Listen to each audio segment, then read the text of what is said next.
Well, good morning, ladies and gentlemen, and welcome to Grumman Pilot's YouTube channel. And this is some video from way back in time. This is Ken Blackman. You can see how long ago it is by how young Ken is. Anyway, he's working in the shop alone one late afternoon. His lighting's bad. He's got no cameraman, but he's introducing us to countersunk screws on our airplane. Stay tuned and watch what he has to say about that. Remember, this was a hot issue. So we would like to ask you please subscribe, hit the like button, and hit the notify to stay current with our content. Procedure now on doing some cleanup work. Get the camera set up. It's kind of interesting being your own cameraman on this type of thing. Dave Fletcher in one of his recent articles mentioned the replacement of round-headed screws with flush screws. Well, that's what we're going to do here. Normally the screw that is used in this, I don't know how much you can see on this thing. This is the type of thing that you got. This is a rusty one, so it'll show up on there. On the two-place airplanes holds your elevator tips and rudder tips on, and the tail cone. Now the Tigers, by contrast, use this type of thing, a little trim washer and a countersunk screw. To put in countersunk screws, obviously it's needless to say that you have to countersink the plastic, which on the elevator and rudder tips there's ample material there to do it. Now, I've already got things set up. I did a couple of these. Just run through a couple of them for you.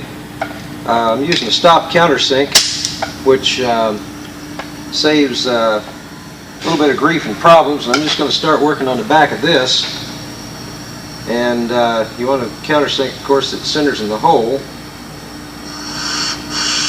Kind of slow speed on the drill. We knock a hole in it. Now I'm going to test it with this screw. See if we accomplished anything. Okay. No, I'm a little bit shy. So I'm going to back this back out just a bit and see if we can get a little deeper hole.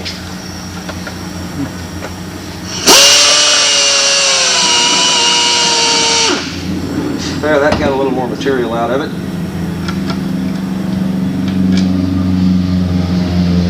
Warm here today. We got the doors open. You hear all the airport noises. Airplanes taking off. Tramco beating the 737 to death over here in the next hangar. I'd sure like to know what they're doing over there. I'm glad you're not working on my airplane. I guess they could say the same thing about me if you heard some of the things I get going on in straightening. But anyway, I'm going to get back here and see if I can zoom in on this thing a little bit and show you how neat and flush that sets. I'll probably have to focus this thing a little bit.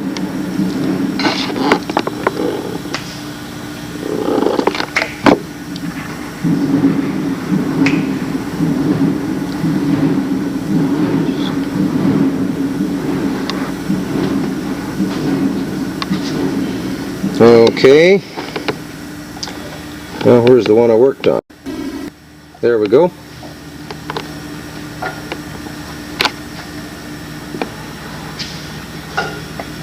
That'll give you a pretty good shot of it there. Do that on all of the screws. There's 12 each in the elevator tips and the rudder tip. I don't know if it'll pick you up any speed, but it sure does look a lot nicer. And if it's possible, while you're making that type of change, use stainless steel screws. Those screws I've got there are a little bit long, but they will work. I'll probably wind up cutting them off with a pair of nippers. Okay, we'll fade you out here, and then I'll figure out something else to do.